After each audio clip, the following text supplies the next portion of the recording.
Thank you. Okay, we're going to call to order tonight's meeting, January 11th, 2024 at 7:03 p.m. We have our land acknowledgement and anti-racism statement online for your viewing. A roll call tonight. I have to scroll to see who's all here. Did Sonia make it? Yes, she's here. Okay, great. And then we know AJ's out. Looks like everybody's here, right? I think so, other than AJ and Joanne. And I Right. think Kyle must be filling in for her, it looks like. Okay, AJ is excused. Okay, fantastic. We're going to move on to item number 1, the adoption of tonight's agenda. Can I get a motion? I move that we adopt the agenda for the evening. Second. Thank you, Rob. All in favor?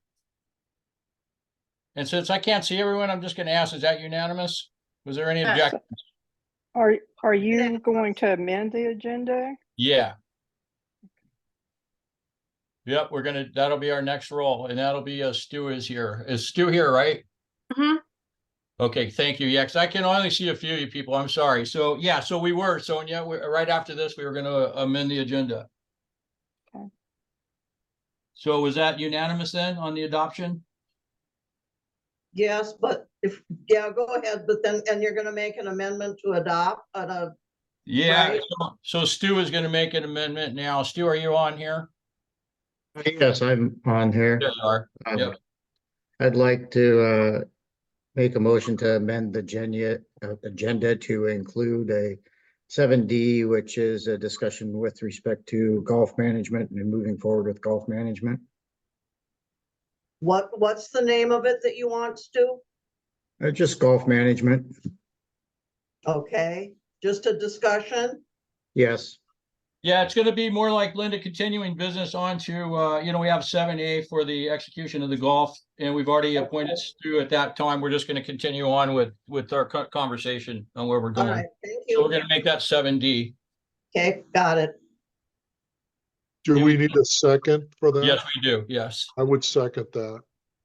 Thank you, Rob. All in favor of the amended agenda? Is Any that the opposed? only, so I'm sorry for interjecting, but is that the only amendment that you're going to make to this agenda? Oh, no. Thank you, Sonia. No, thank you, Sonia. Actually, Sonia brings up a good point. I was actually going to bring that up later, Sonia. So here's my plan on that. And we're going to be talking about the grievance process and stuff like that, guys. So what we're talking about is item number 7, continuing business. We have code of conduct and grievance process. We had talked, Joanne's not here, AJ's not here tonight. And so we talked about postponing that and putting that onto our next agenda.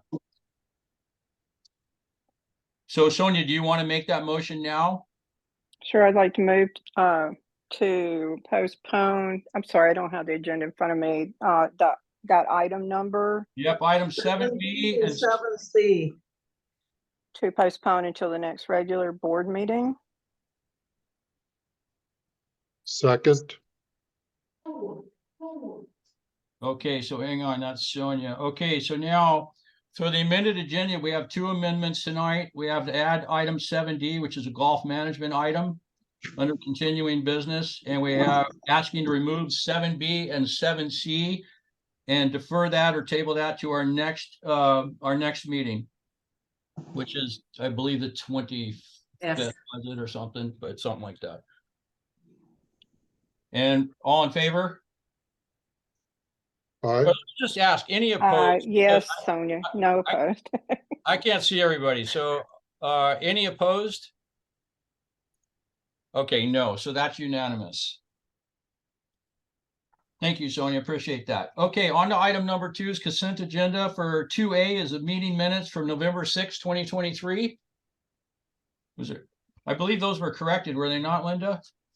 The November 6th was, but December 14th is just the first run at it. Okay, so the November 6, 2023 meeting minutes. Can we get a motion on those? Can we just get a motion? All right. I move that we approve the consent agenda 2A, the corrected November 6th minutes. Second. All in favor? Or any opposed? I'm sorry, I gotta stop asking all in favor. Any opposed? None, okay. All right, so that's unanimous. Okay, 2B, meeting minutes for December 14th, 2023. Was there any corrections, Linda, that you observed? No, and no one sent one and any of the board emails that I saw either. Okay, so the motion for that? Any objections? Oh, I need a motion to approve the minutes for December 14th, 2023. Move to accept the minutes for the meeting held December 14th. I'll second. Any opposed? Okay, that's unanimous. Okay, item number 3 is announcements. Any community member announce? Hey, Rob, actually, also Rob, I thought you might re-announce the opening for the board position. Yes, Again? thank you, Keith. So there is still time. If anyone would like to apply for the open board seat, that period for to turn in an application is until close of business December 22nd. January. January 22nd. Oh, I'm sorry. I gotta remember it's the new year, January 22nd. Thank you. You could pick up if anyone's interested, they can pick up an application at the Welcome Center. Also on the community website, there is a link there to obtain an application. Okay, thank you, Rob. Any other announcements? How about any property owner comments? We don't have any tonight? Was that correct, Spencer? Yeah, I don't see anybody raising their hand or any sort of thing popping up. Okay. Okay, any additional announcements? All right, hearing none, we'll move on to, well, we already move on to item 5 then is a presentation of the 10-year roads and drainage plan by Impact Design. So with that, I'll turn it over to you guys and let you take over. And I see Mike's here, so that's fantastic. So if we have questions, I'm going to ask the board real quick. Did anybody send any questions into Joanne regarding any questions about Impact Design? I did, but I don't think any the questions I have don't have to do with impact. I think they Okay. have to do with something else. Okay. All right. Very good. So we'll let you guys go ahead and take over. Hey, Tyler, glad to see you here too. All right, go ahead, guys. You can take over and do your presentation. Hey Well, guys. just- Oh, you or- want to go ahead, Tyler? I was gonna say, you're gonna need to share your screen. Yep. It looks like I have permission, so I will get Okay. that going. Can everyone see this clearly? Looks good. Yep. Oh, really good. Hello, everybody. My name is Taylor. I'm a project engineer here at Impact Design. With me today, we have Scott Goodall, who's the principal engineer at Impact, and Jason Hickman, who was our inspector for this project. Thank you guys for letting us be here and letting us present this project. It was a fun project, and we're happy to share our findings with all of you. I'm going to ask that everybody kind of holds all of their questions kind of towards the end, just because sometimes questions that you have during the presentation get answered later in it. So just write them down, maybe write the slide that they were on, and we can come back to this after I'm all the way through this.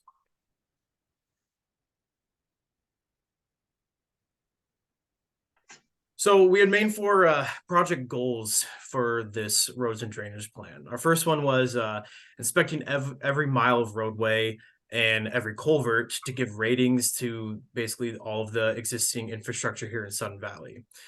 Using this inspection data, we compiled all of it into 2 kind of master Excel spreadsheets.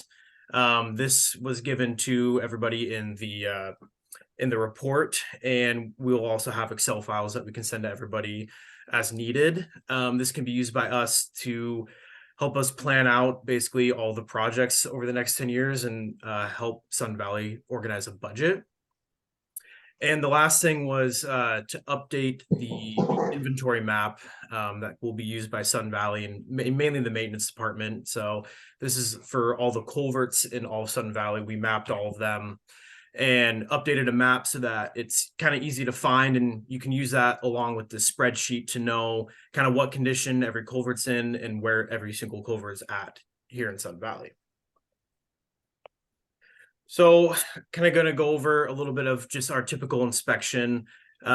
This is kind of the worksheets that we made for ourselves that Jason went out and used for inspections. On the left is a culvert inspection form, and on the right is a roadway inspection form. So you can see kind of at the bottom of the culvert one on the left, we kind of had ratings of every single culvert that we went through, and that kind of was what we used to help out to make our project budget and timeline for the next 10 years.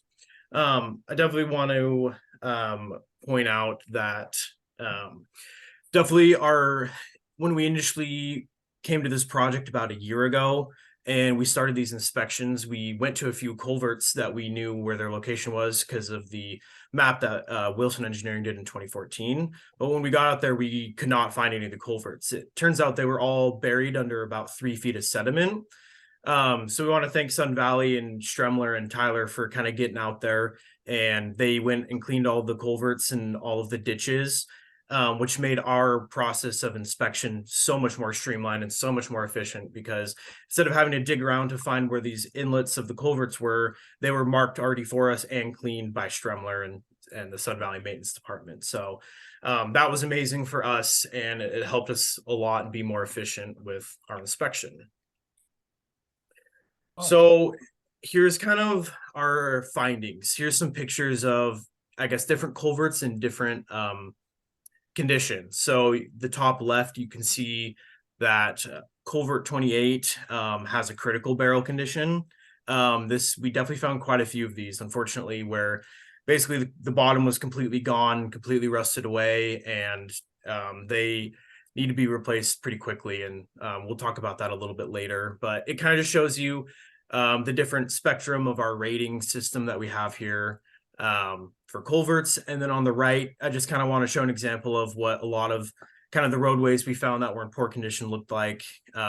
We call these an alligator. Kind of looks like the back of an alligator, where there's a lot of cracking going on in the roadway. And delamination is when the asphalt starts to come peeling off of the roadway. So this is kind of our a screenshot of our culvert inspection Excel sheet. So this is also in the report, and it has all of the culverts listed in it. And it's just, we want to compile the data just so that it's there. You can search this Excel sheet to find the culvert that you need, to see where it's at, to see what condition it's in, and also to when it's slated to be replaced as well. And so all of the raw data will be provided when necessary, but this is kind of just a PDF showing a little more organization of this spreadsheet here. So there's 3 different types of projects really that we are focused on for the next 10 years. And these include small culvert replacements, bridge installations, and asphalt repairs and overlays. So I'll kind of go through each one of these, go through the projects we have planned, and yeah. So first off, we have small culvert replacements. So those culverts you saw in those photos before, we'll consider those small. They're typically 12 inches or so.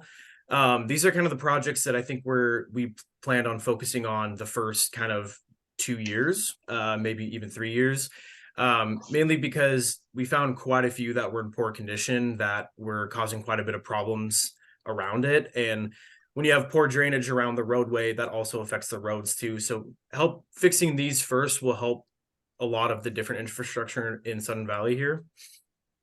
So we have these culverts kind of grouped into one project because they're pretty small and the individual cost of replacing one of these culverts is smaller. So grouping them into big groups, as we can see here in 2024, we have planned on replacing 45 culverts, which is almost 3,000 feet of culverts. These are small and simple crossings and do not affect any critical areas. So the permitting is usually a lot easier for these. Currently, these types of projects are covered under what we call the programmatic permit. This was done back a few years ago, and it allows Sun Valley to do maintenance and, to the roadways and drainage without having to go through long, lengthy permitting processes, which can take a long time per culvert. But in the past now, we've just had to submit a notice of activity, and then we can start construction usually within a few weeks from there.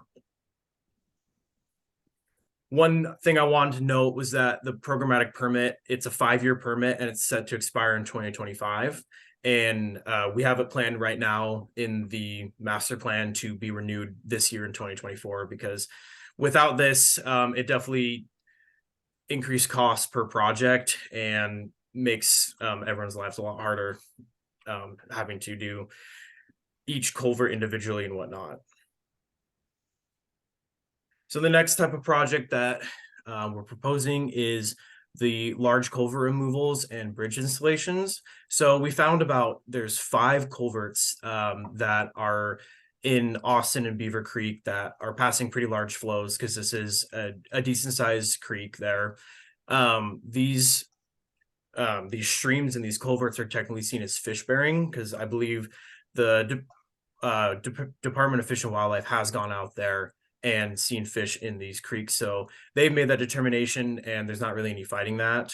And so because of this, you usually have to replace these culverts with large box culverts. But in this case, large box culverts with all the utilities in the roadway would not be an efficient way to spend that money to get these replacements. So we're proposing that bridges be installed in these locations instead. With these bridges, it will absolutely be able to pass more flows and it will cause a lot less erosion around here, and it should avoid emergency situations, which I know there was one in 2021 when we had that large storm. I believe it was culvert 4 on Polo Park there. The road kind of fell apart and fell away because all of the excess flows that couldn't make it through the culvert went and took the roadway out. But with a bridge like this, it will absolutely be able to pass those flows and should mitigate for those problems a lot better than what we have currently. Permitting and design are pretty large factors, as they are bridges. They need quite a decent amount of engineering and permitting for them, but they absolutely are something that we find significantly a problem right now and should be planned to be replaced here in the next 10 years. So the last type of projects is kind of just all the different types of road projects that we also have in the master plan. So there's 3 different kind of types of road projects here: removing and replacing asphalt, grinding and patching asphalt, and then a full asphalt overlay of roads. I know in 2022, we had full overlays of, I believe, Green Hill Road and Cascade Lane.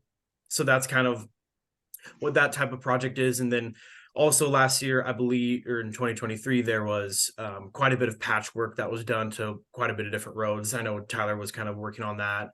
And so that they fall under this a little bit of the same category. A lot of times you will replace the asphalt underneath and patches and then overlay over the top of it. So these are kind of the roads that we have planned over the next 10 years that should be kind of overlaid and repaired. These are the ones that we found were in pretty bad shape and had quite a bit of potholes, a lot of cracking, and a lot of delamination.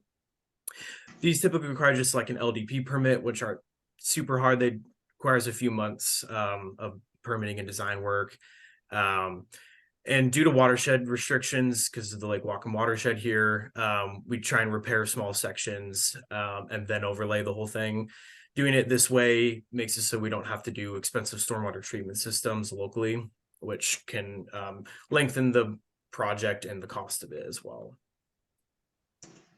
So here is a summary of basically the next 10 years of projects that we planned out. So I believe in the report, there's a detailed one of this that shows every project, every culvert and everything, but this is kind of a summary of grouping all the projects together just so you can kind of see the totals at the bottom there of every year of what we expect or what we believe Sun Valley should spend to get these projects done and the infrastructure repaired. We kind of went with the plan of looking at all the projects together at once and kind of using over the next 10 years, basically $10 million total, and then trying to divide all of that into around $1 million a year of projects.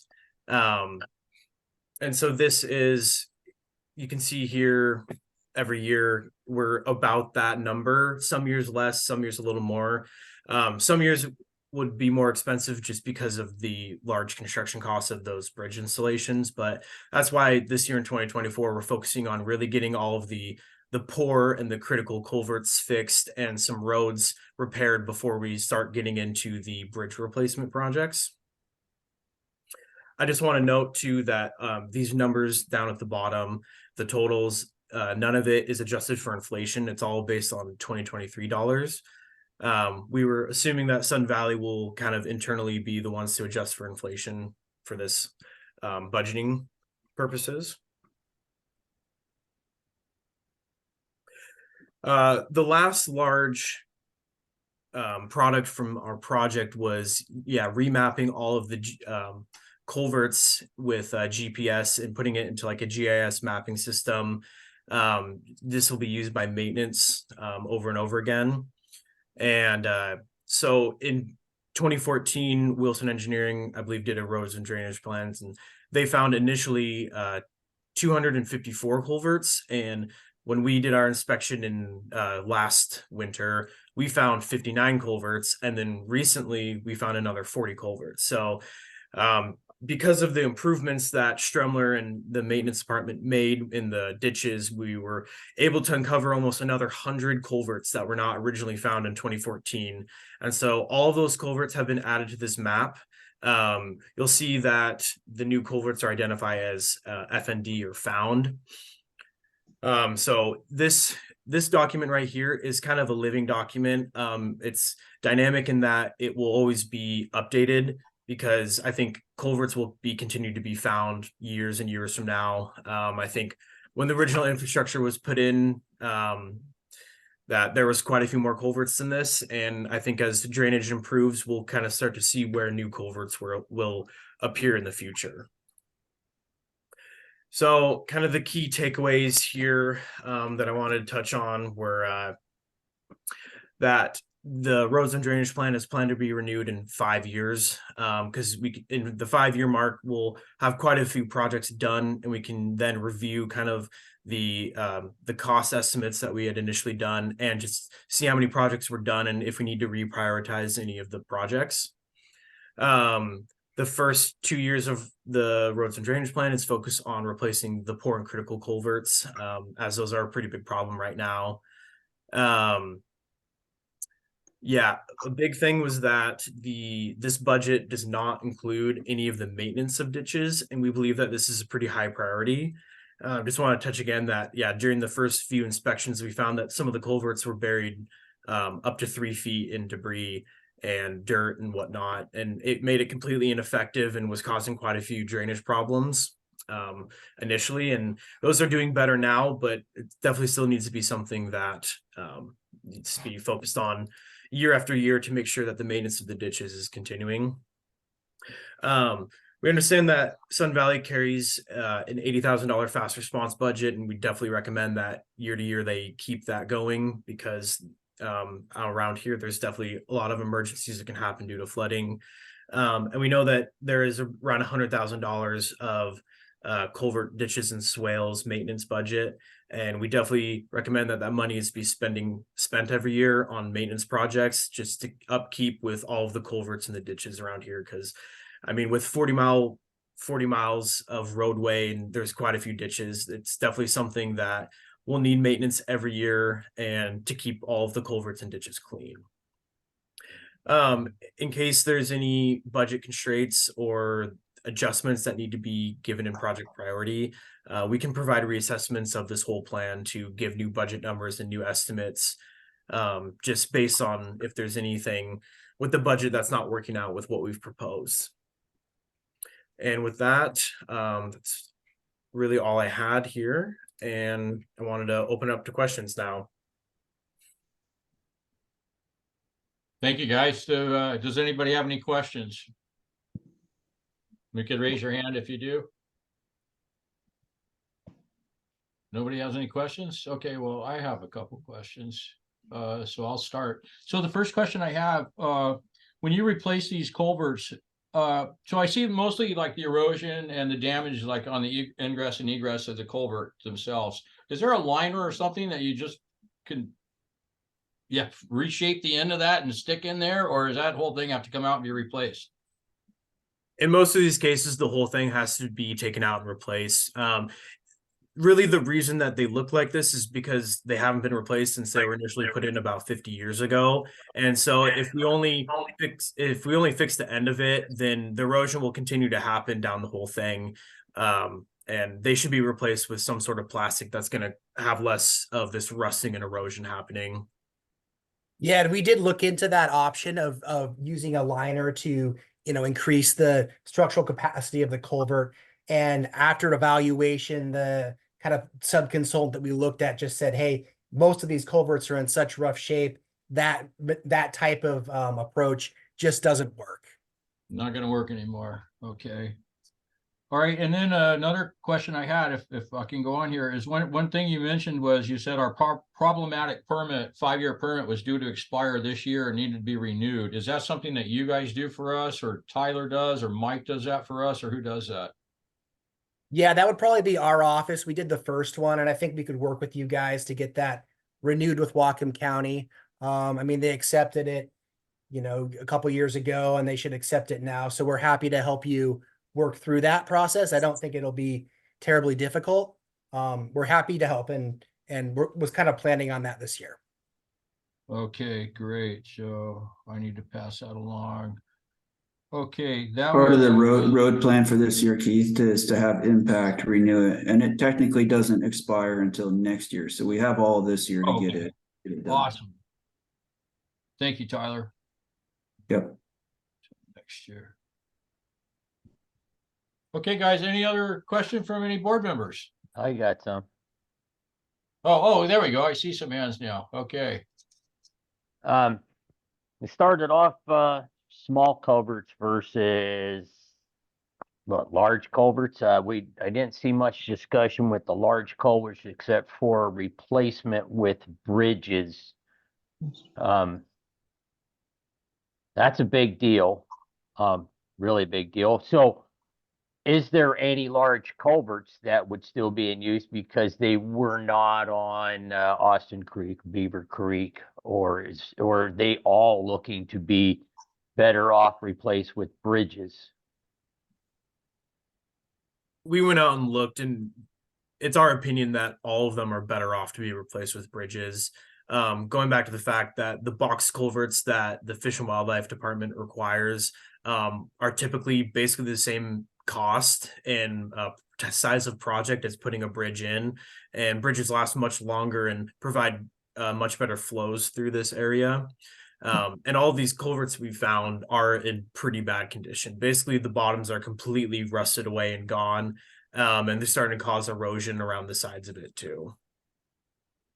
I should add, Sam, that he's specifically talking about the 5 culverts that they've identified that need replacement. Sudden Valley does have quite a few of the large culverts. Okay. And those would be a case-by-case basis, which I think is what you were getting at. So it's not necessarily a bridge for every large culvert, but these initial 5 they've identified, they're recommending a bridge for.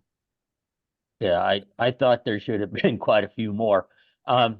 Now the bridges that you're throwing some prices out there on, is every one of them calculated using steel girders, or is there any other chances of using some precast or something? It's like I see we got a picture there. I'm just saying that would they be site specific? Would there be some changes just because of the terrain, or would they all be the same design? They'd all be a similar design in like a pre-engineered metal bridge, kind of like the golf course just put in. I think it was the last year or the year before, similar to that, but just on a larger scale. They're right now they're the most cost effective type of bridge that you can put in right now for especially this case.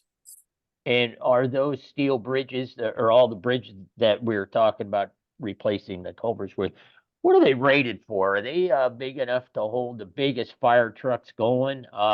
That's what I'm good, because I know it's not a trucking route through here, but we still probably do need them to be able to withstand the load that's, the biggest fire trucks you can run. I mean, that's the one thing that I would be concerned about getting through versus FedEx. I'm not, I mean, it's the fire trucks and large trucks, pumper trucks. So are they all standard rating? They are. Yep, they're all traffic rated. The one that we used for this estimate and for the number you're seeing right there, they're all, I believe it's H20 loading, which is for fire truck and semi truck rated even. So they should all support any fire truck coming through. Thank you. Hey, Linda. Okay, here we go. So when I was looking at your chart of road repairs, it doesn't say which ones, what level they need. Is it all overlay or is it less? I don't see how they're I know price wise, I would say by the price of some of them, I can tell they must be overlay, but it doesn't say which are just patching. Yeah, all of these are planned for overlay right here. And so that Okay. was, yep, that's what I used for the cost estimate. So with the overlay, we'll be doing this grinding and patching underneath the overlay. And then, yeah, we overlay over the top of all those patches because that makes the road last a lot longer than how long they've been lasting lately. Yeah, I don't think some of the underneath that you're going to grind away and get down to, it'll probably be real good to have that replaced. As a question for you, I know that we have 3 bridges in Sudden Valley. Did you ever look at any of those? There's one on Sudden Valley Drive. There's one on Polo Park. I know that because I was treasurer when that was replaced. But there's another large one on Tumbling Water that's really a really large culvert, but the bottom of it is opened up and set in cement. Did you look at any of those by any chance? Is Tumbling Water in Gate 5? Yep. Yeah, yep, we did take a look at that bridge up there, and we did see what you're talking about, where there's erosion happening underneath the footing of that bridge or of the culvert right there. And so that's something that we did not include in this because that's largely going to be a bigger issue than kind of this roads and drainage project, because that's going to be quite a big project there. I believe Tyler was talking about looking into replacing that or looking into some sort of fix for that one. As far as the other bridges, I do not know if they're inspected thoroughly. Jason, can you answer that? Do you take a look at those, or Scott as well? Yeah, I think Tyler had a separate consultant look at those. Is that correct, Tyler? Yeah, so there's 4 bridges in Sudden Valley that are technically classified as a bridge, not counting the golf course bridges. There's the one on Polo Park and the one on Strawberry, and then there's 2 at Area Z. Those were inspected a year and a half ago, almost 2 years ago now, by Integrity Structural Engineering, engineer named Ken Wilson. And he is scheduled to come back out this year and do that again because Sudden Valley is supposed to have all of the bridges inspected on every 2-year basis to stay compliant with regulations. And so that was not a part of Impact Design's scope of work, was not looking at the bridges. I'm glad to hear they looked at it. I know the one on Polo Park is new and Wilson Engineering did the engineering on that and then the oversight of the project and the stuff. And I'm pretty sure the one on Sudden Valley Drive and Little Strawberry is a fairly decent bridge, but it's been in for a while. There was a wooden bridge that replaced. Yep. But I know the Tumbling Water one's funny. And we're still looking on that list of projects. You were mentioning Area Z. you were talking, there's a thing for one of the Area Z bridges. Is that the one that empties out onto Honeycomb? That's due for replacement? Yeah, it's the one that's commonly used by the community as well to access that community garden, and then maintenance uses it on a very regular basis for quick access into the gate 3, 9, and 13 areas. Yeah, gotcha. Okay, was just checking on that, and that's all my questions. Thank you. Hey, I saw Sam had his hand up. Yeah, I got another question about the repair of the roads and the overlays over the work that was done underneath. And I noticed that I just watched only a few spots, and one of them happened to be almost in front of my house, which is an interesting spot because if it's a downhill on a fairly steep little run, nothing too serious. But ever since we started having delivery trucks on 24-inch centers, there seems to be that's like the stop sign right there, and so they're drive down there and hit the brakes on every one of those trucks, and it seemed like before the patches it just got chewed right the hell out of there right away. Is there any consideration for some of these various spots where it's a downhill at a stop sign and all these delivery trucks now? It's like, I mean, it's exponentially more traffic than the neighborhood cars now. It's like, of course, we save a little time by having the trucks driving instead of our little cars. But I'm just wondering if in some of those spots, if some extra care has been considered or cost and setting those up a little stronger just because of the unplanned for use of heavy trucks doing all these deliveries day in and day out.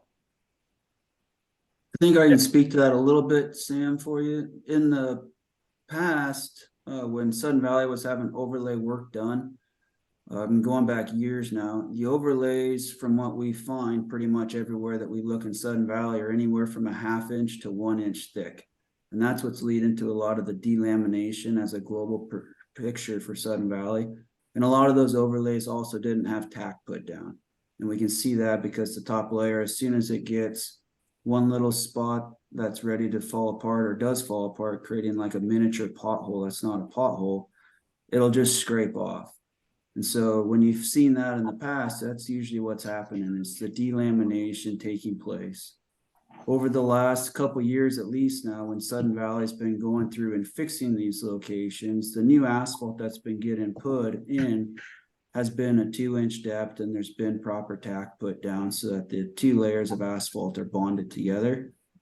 And that is really taking care of what you're describing. But we have not gone through, and impact design has not looked at that either, of how many other spots should we do that at, other than to say that all the delamination that was previously identified pretty much across the entire valley was all corrected last year.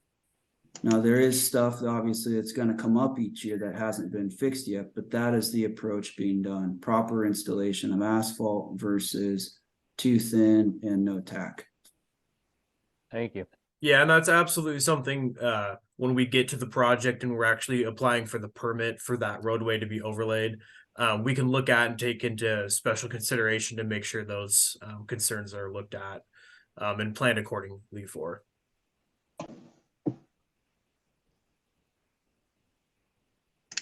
All right, thank you guys very much. Any other questions from anybody else? Okay, seeing none, man, guys, I thank you very much for your time and appreciate it tonight, filling us in on everything. Thank you very much. Yeah, thank you for having us. Thank Thank you. you. Thank All you. right, thanks. Have a good night. You too. Okay, moving on to item 6. I guess we amended the the agenda. We should have removed item number 6 because Joanne's not here to give the her GM report. So we'll have to It's just gonna have to be deferred.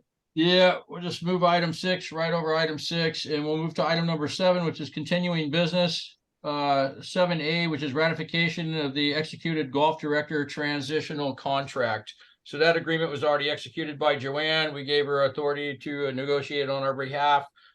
She did that and executed that contract before Brian left on vacation.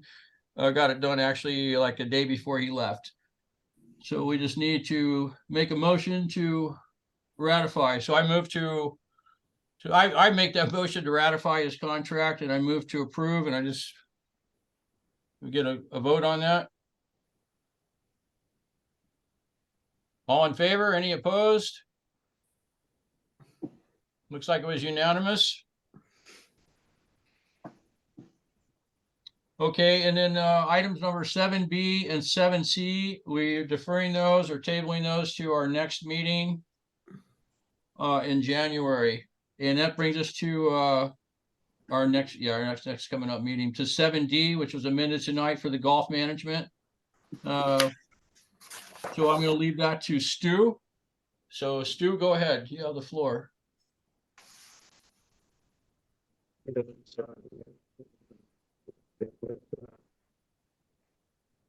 Oh, And, there you go. Yeah. can you guys hear me? Yeah, there you go. Yep.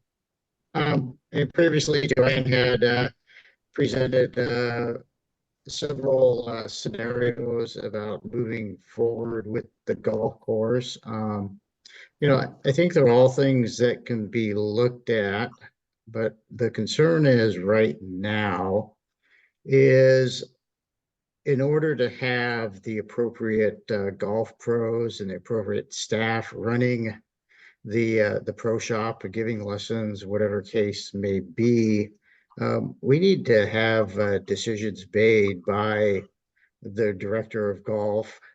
We need a director of golf, and those decisions need to be made this month, if not the end of this month, early February, because people that have those positions that fill those positions are already taking jobs around the US in prime locations. You know, so we want to continue with a quality golf program, which we have right now. Golf revenues are growing every year.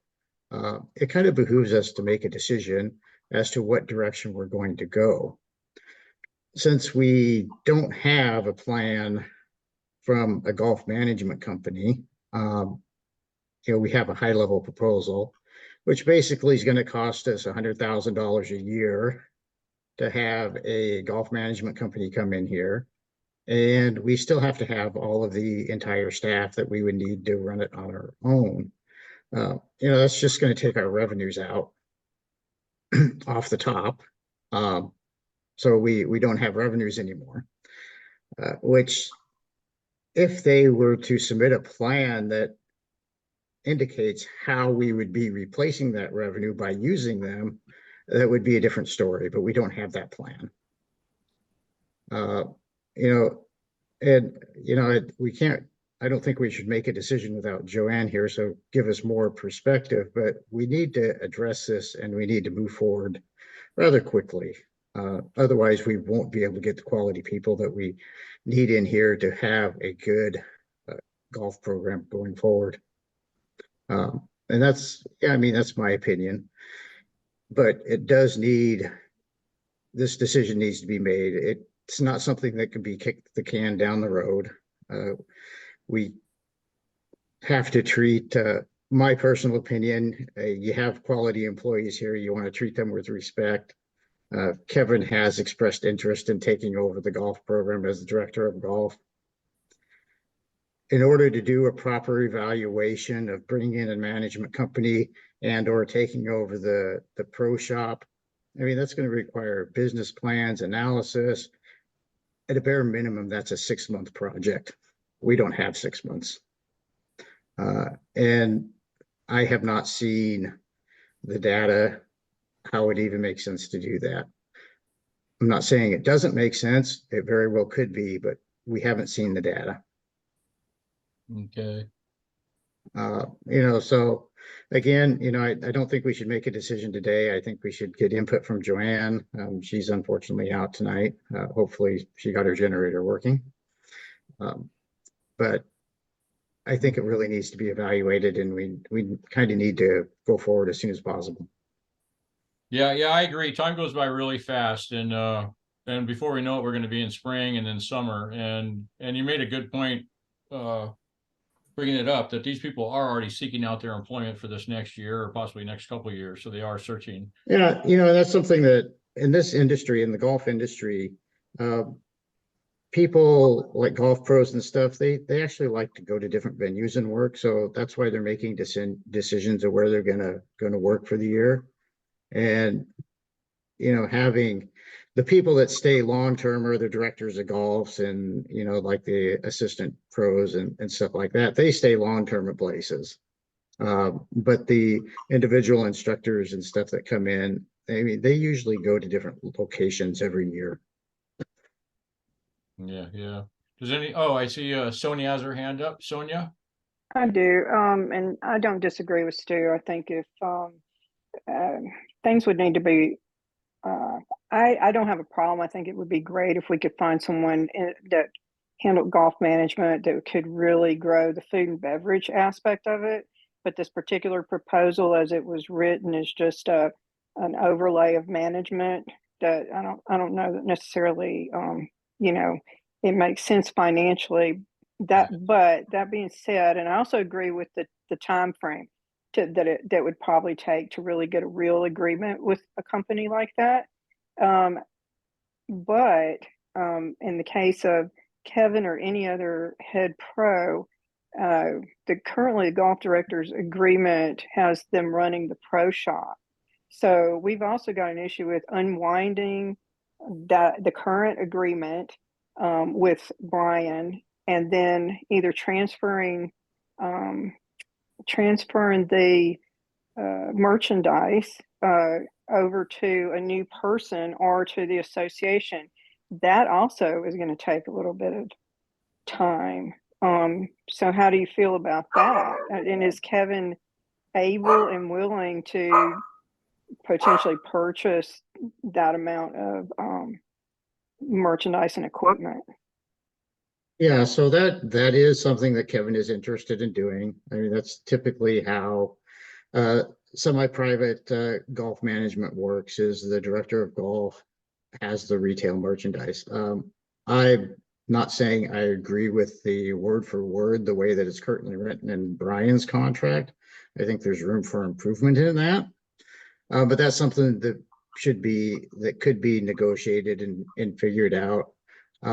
Without a detailed business plan and figuring out how the compensation is going to work with a golf pro or director of golf, I think it would not be wise for Sudden Valley to take that on right now, because we do not have a business plan.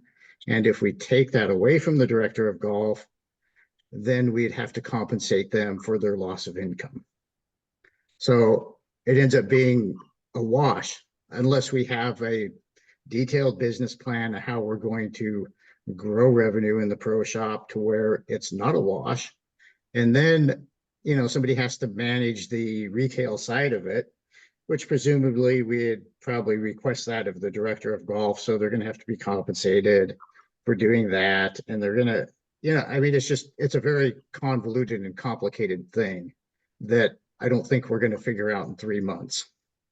Sure. So, and basically too, even if you do that agreement, just like Brian's, it's a year to year type of agreement, you could work out, take the kinks out of it, like what you're talking about. There are some issues inside that. Do something similar to that, but have it, expire, end of the right. year, and Yeah. that gives time to work out a better solution if Right. if need be. Yeah. And Okay. I mean, we could even do something like, promote Kevin to the position of director of golf, give him a multi-year contract if the association is interested in that, or even a year contract. But specifically state in that contract is that, the management of the pro shop and merchandising of the pro shop is something that's going to be reviewed every year. And then we have time to put together a plan, see if it makes financial sense for the association to do that. As it is, there's arguments for bringing in a management company and getting a volume discount, purchasing and stuff. Well, I can tell you firsthand that when you have a small shop like Sun Valley Shop, where the majority of the merchandise in there is actually specialized merchandise embroidered for Sun Valley, we're not going to get discounts on that, and we're probably going to get better deals if we use our local vendors than working with a nationwide firm. And that's his firsthand experience. I ran a company myself, which was a retail company where we tried a volume purchasing group, and it didn't make sense for this. My wife's veterinary business, it didn't make sense for that. You just working with your local vendors, you usually get better deals because they take care of you. You're local. But that's something that needs to be reviewed. And I just think it behooves the association to move forward with golf, and it would make a better transition if we could just make a decision saying, okay, we're going to keep the structure similar to what it is. There's a few points that need to be negotiated. Let's negotiate and move forward. Hey, Stu, I have a question. Yeah, Linda, go ahead. So have we ever sat down with Brian and asked him, since we're at the end of the year and the beginning of a new year, to take a look at his last couple of years and what it was like for sales and stuff in the pro shop? He reported that. Yeah, he gave that information. So we have that information. It's just a matter of getting your hands on it. No, we have it. We have the information, Linda. And on average, I think he gave us 10 years worth, Sonia? Yeah, I think he it was did. 10 years worth. And on average, let's not disclose anything personal here. Okay, yeah. On average, yeah. Good point, Keith. The pro shop actually doesn't make a lot of profit. Yeah, but we do have that information, Linda. We do have that information. Could it make more profit? It probably could. But you would have to really focus on merchandising, incentivizing the salespeople, so on and so forth. I don't know what really is all involved in that. But it's possible it could make a profit, more of a profit. But again, it's something that has to be evaluated. Plan needs to put together of how to do it, and those things take time to establish. You have to do a lot of research. That's why I was curious if what information we had. So Sonia, you sound like and I guess I'll ask Stu, where can I get a hold of if I want to look at something like that? So I think we can. So Joanne has a full report, and so we could just ask Joanne to send it to the whole board. That gives those numbers, and it gives all of golf's numbers over the last few years and the pro shop numbers. Yeah, I would want just the pro shop separated, since that's kind of what we're dealing with more than. We do have that. We have that available. Yeah, and that's all I would want to look at. I've kind of, I already have what Brian submits and what we put in our financials that are for the golf side of things. And so I would assume those are real accurate. So all I'm looking for is the side of things we don't get to see. Okay. And then Linda, that's it for you, Linda. Then Rob had his hand up. Yep. That's it for me. Yeah, Stu, I have a question. Kind of in the regard of wanting maybe Sudden Valley to getting into the pro shop business.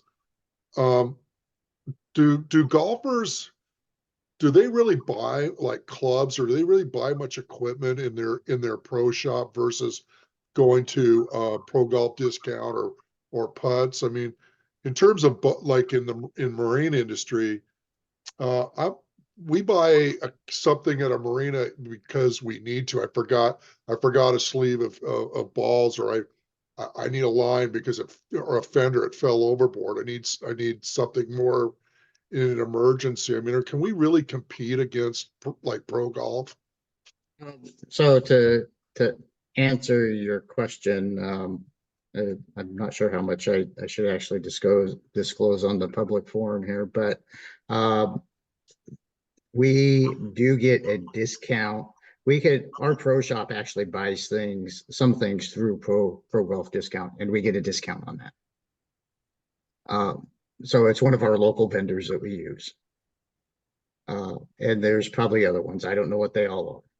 But those type of arrangements are what I'm talking about, where when you do this stuff retailing, it's important that you have those relationships because you do get discounts from those relationships.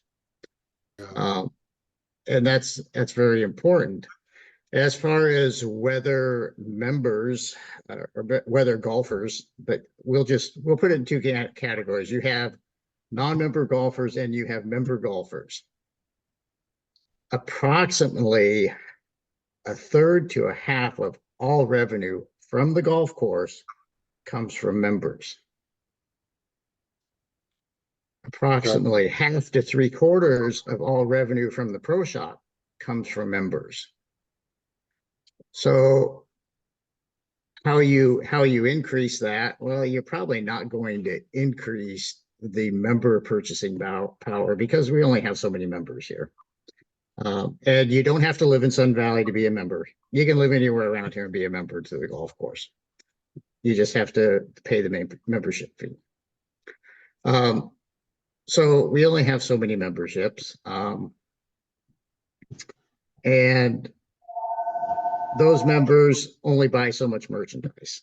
And there's certain stipulations on tournaments and stuff about winnings and how that's used and so on and so forth, which we probably shouldn't disclose on the public format. Things like golf lessons and purchasing golf clubs, I believe the majority of that is actually all members.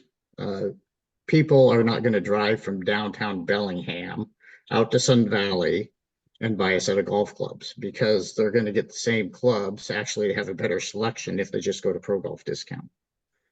But they can get anything that they have at Pro Golf here at Sun Valley Pro Shop because they have that relationship. Mm-hmm. But if a member's here and they lose a set of clubs or they break some clubs or they want new clubs, they'd likely buy them through the Pro Shop because they can get the same thing at Pro Golf Discount and a member will get a little discount. It's not a lot, but as far as like apparel, Sun Valley logo apparel, a lot of that is probably purchased by people that are not members because I do this, Gina and I do this all the time. We travel, we go golfing, and when we travel and go golfing, we buy some sort of memento. We buy a shirt, we buy a hat, we buy golf balls, just so, we have some sort of souvenir of where we've been. That's probably the majority of the retail sales that is not part of, something like winnings from a tournament or something or other.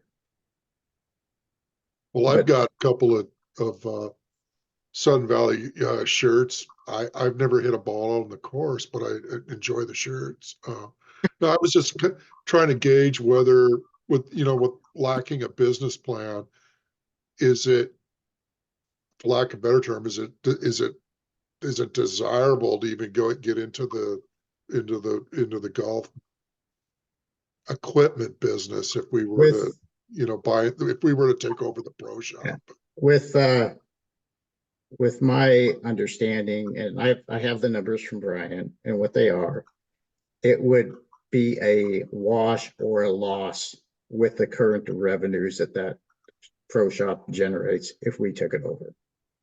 Okay. Thanks, Stu. In my opinion. Could it make more money? It certainly could, but that would require a business plan. Thanks, Stu. Mm-hmm. All right, I just have to interject because honestly, I agree with Stu on that one. So I just thought I would share that. Yeah, I've seen those same numbers and I actually agree. So again, unless we can, I think, bring in an outside expert that shows their value, and their value would be in the food and beverage area. Yeah, I agree with that, would be Sonia. yeah. Otherwise, I don't see any reason either. Yeah, I agree with you 100%, Sonia.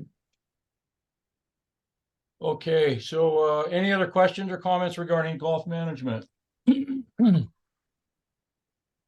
All right, none. All right, hearing none. I'm sorry, Keith, can I just make, Absolutely. may I suggest that, when Joanne's here at the next meeting, the end of this month, that we have it on the agenda to actually make a decision, and that way Joanne can put her input in as well. That's exactly where I was headed with this. So yeah, All well, right, great. I was gonna head with the idea that the motion would be we'd table this until the January 25th meeting. But I sent Linda a message to ask her if that was correct, but Linda didn't see that yet. Linda, does that sound correct? I didn't know what you're saying. We should defer it, not table it. Do they allow us to defer? Okay. I like deferring, but I was told ACC, you're not allowed to defer anything anymore. So I didn't know if it was tabling or deferring. I'm good with deferring. We'll defer it till January 25th. We'll Yeah, put it because on. I think because we need her input. Yep, absolutely. Okay, great. So that's the motion that I'm making. We get a second for that? I'll Second, second it. Okay, all in favor, excuse me. anyone object? Yeah, there we go. Thank you. No objections. Hearing no objections, that's unanimous. Thank you, Stuart, for bringing that up. It was very insightful, and we do need to keep moving on that because time is of the essence on that, and things have a way of slipping on the wayside anyways. All right, guys, that looks like it. If I didn't miss anything, correct? That's correct. You got Mike Brock there. At least you could do is say hello. Hi, Mike. He's probably not there anymore.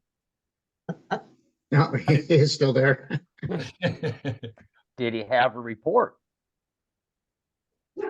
Not tonight. Okay. All right, guys, let's get a motion to adjourn. Motion to adjourn. All right, all in favor?